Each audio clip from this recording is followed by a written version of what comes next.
Like, why do photographers still think that they can take pictures that will outwit or outclass or, outspeed or outmaneuver anything that AI can possibly do right now? And it's a fantastic question, but I still think that there's a huge difference from actually doing a thing versus writing about a thing. And it also equates a lot to like how we learn things, right? Like, so you can learn a lot about something like weightlifting, right? Through reading and through conversations and through watching, right? And you can actually become quite an expert in all those things, right? You could even be possibly the most scholarly person who understands everything about weightlifting that there is. But until you actually step into a gym and put on some weight on the bar or learn how to do a push up yourself, actually, all that knowledge and theory kind of falls flat. Now, you might say to me, well, that's different with photography.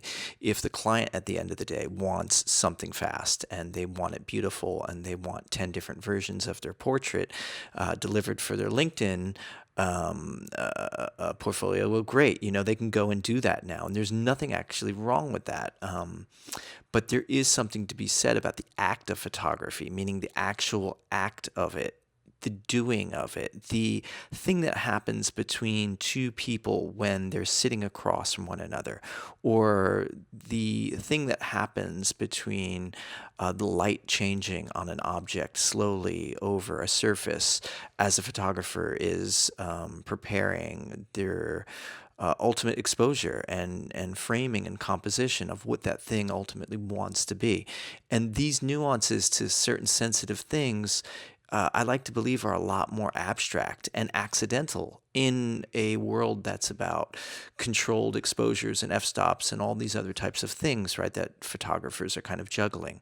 The human mistake is still something that I think is so sexy and so valuable and such a human teacher for us. And without that, I think um, we lose a sense of ourselves as creators using these optical type of machines.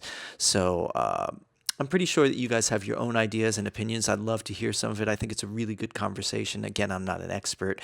I won't have all the answers, but it's a conversation that I think that's worth having, and I'll keep trying to provoke these things along the way.